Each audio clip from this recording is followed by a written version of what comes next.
বন্ধুরা, আমি সোমা বলছি, সোমা মুখার্জি। এত কষ্ট হচ্ছে ভিতরে যে হসপিটালে বসে থাকতে পারছি না। আমাদের সব ডাক্তাররা সবাই খুব ডিস্টার্বড। আজকে তো ওপিডি বন্ধ রাখা হয়েছে। তোরা জানিস সমস্ত ঘটনা শুনলাম, যা যা মানে সত্যিকারের ঘটনা, যেটা আরজি করের ভিতরের যে ডাক্তার তারা তাদের বন্ধু বান্ধব মারফত এটা ছড়িয়ে মানে এসছে আমাদের কাছে। অ্যাকচুয়ালি যেটা ঘটেছে সেটা হচ্ছে, আমি শুনে তো মানে বিশ্বাস করতেও নিজেকে কেমন লাগছে রে। প্রত্যেকটা আমাদের ওয়েস্ট বেঙ্গলের প্রত্যেকটা মেডিকেল কলেজে, বিশেষ করে কলকাতার সরকারি মেডিকেল কলেজগুলোর প্রিন্সিপালরা, ডিপার্টমেন্টাল হেডরা, প্রিন্সিপালরা বিশেষ করে, তারা পাশ করানোর জন্য স্টুডেন্টদের কাছে রীতিমতো টাকা নেয়। যেসব স্টুডেন্টরা, ইন্টার্নরা, পিজিটিরা যারা ভালো করে ক্লাস করে না বা থিসিস তারা জমা দেবে, পিজিতে তো থিসিস জমা দিতে হয়, তো যারা MBBS final year final pass করবে না সাপ্লি পাইয়ে দেবে, ইন্টার্নের কমপ্লিশন দেবে না, ইন্টার্ন হওয়ার পর কমপ্লিশন না দিলে তারা রেজিস্ট্রেশন নাম্বার পাবে না, এই সমস্ত ভয় দেখিয়ে টাকা পয়সা নেয়। সমস্ত জায়গাতেই এটা আছে। এর মধ্যে সব থেকে নিকৃষ্টের থেকেও নিকৃষ্টতম হচ্ছে সন্দীপ ঘোষ, প্রিন্সিপাল, যে তোর আমাদের কি বলে, আরজিকর মেডিকেল কলেজে। সেখানে ভাব যে ওনার একটা বিশাল নেক্সাস ছিল, যাতে উনি বেশ কিছু ইন্টার্ন, হাউস স্টাফ এদেরকে দিয়ে ওই নেক্সাসটা চালাতেন। তারা ওখানে একটা সেক্স র্যাকেট চালাতো, তারা একটা ড্রাগ র্যাকেট চালাতো। ড্রাগ র্যাকেট মানে ওই যে ওটাতে বলেছে না, ড্রাগ মানে শুধু ওই হেরোইন আর ব্রাউন সুগারের ড্রাগ খাওয়া বা মদ খাওয়া নয়। ড্রাগ মানে হচ্ছে যে কম দামি, কম টাকায় যে ওষুধ পাওয়া যায়, যে ওষুধ, ওষুধ না জল ভগবান জানে, সেই ওষুধের মানে কোটি কোটি টাকায় যে টেন্ডার বেরোতো, সেই ওষুধ নিয়ে ওষুধ কোম্পানিগুলোর কাছ থেকে কোটি কোটি টাকা, সেই সমস্ত টাকার একটা বড় অংশ যেত পার্টি ফান্ডে। বুঝতেই পারছিস তাহলে। সেই জন্য পার্টির একদমই কাছের উনি, পার্টির মানে একদম খোদ মানে ওপর লেভেলের একদম আসল জায়গাকার কাছে। তো এবার উনি এই যে নেক্সাসটা চালাতেন, তাতে রীতিমতো কোন ইন্টার্নকে উনি পাশ করাবেন, কোন পিজিটিকে উনি থিসিস কমপ্লিট করাবেন, সেগুলো সব ভয় দেখিয়ে টাকা নিতেন।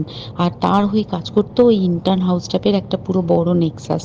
এবার এই মেয়েটির, যে পিজিটি মেয়েটি অত্যন্ত ভালো, সে তার থিসিসটা কমপ্লিট করাবে না বলে হুমকি দিচ্ছিল। সে এটা জানতে পেরে গিয়ে বলেছিল যে আমি এরকম কোনোভাবেই মেনে নেব না, আমি এর এর বিরুদ্ধে আমি যাব এবং আমি এর বিরুদ্ধে সব ফাঁস করে দেবো।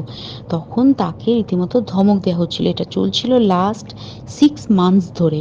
6 মাস ধরে তাকে হুমকি দেওয়া, তার প্রতি মানে বেশি বেশি প্রথমের দিকে কি করছিল, অত্যাচার করছিল। মানে কিরকম, বেশি বেশি করে নাইট ডিউটি দিচ্ছে, at a stress 36 hours duty, বেশি বেশি করে নাইট, বেশি বেশি করে খাটানো। এবং এগুলো সব জানে ডিপার্টমেন্টাল হেড, চেস্টের যে ডিপার্টমেন্টাল হেড সেও জানে, সিনিয়র পিজিটিরা সবাই জানে।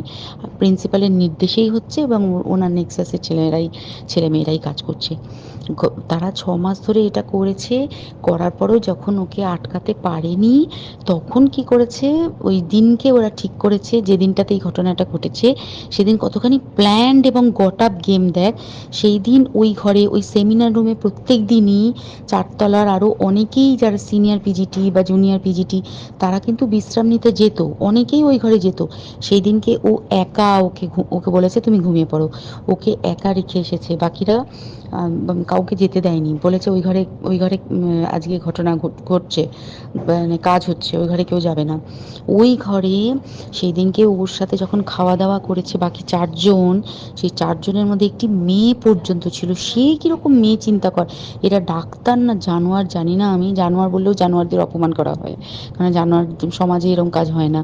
তো ডাক্তার না কি আমি বলতে পারবো না। সেই ইন্টার্ন মেয়েটি আরেকটি ইন্টার্নের গার্লফ্রেন্ড। তো তার সাথে ওই পিজিটি মেয়েটি প্রচুর ঝগড়া হয়েছে।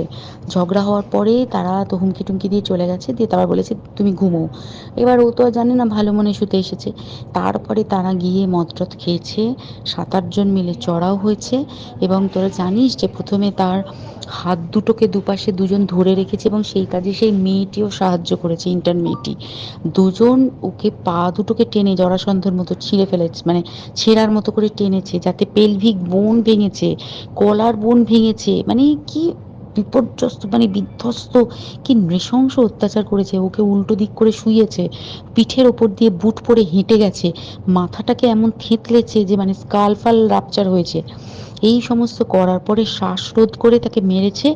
মেরে তারপরে আরো যেটা আরো ভয়ঙ্কর, যে একটা মৃত মানুষকে মিনিমাম ডিগনিটি দিতে জানে না। তারা নিচে এসে দেখেছে ওই সঞ্জয় তখন বসে মদ খাচ্ছিল অন্য আরো গ্রুপ ডি স্টাফদের সাথে। সঞ্জয় ছেলেটা হচ্ছে তার কাটা সঞ্জয় বলতো ওরা, ওকে বলে ফল গাই। মানে ওর একটু ওইসব আলুর দোষ আছে, ও যত্রতত্র যখন তখন প্রস্টিটিউট এলাকায় যায়। এবার দেখেছে যে একে দিয়ে যদি একটা রেপ করিয়ে দিতে পারি তাহলে ঘটনার মোড়টা অন্যদিকে ঘুরে যাবে। এইবার ওকে বলেছে, যা সেমিনার রুমে তোর জন্য রেখে এসছি, যা তুই এবার গিয়ে কাজ করে দিয়ে আয়। ও এসে ওই ডেড বডিকে রেপ করেছে যাতে তার ভ্যাজাইনাতে সিমেন্ট পাওয়া যায়।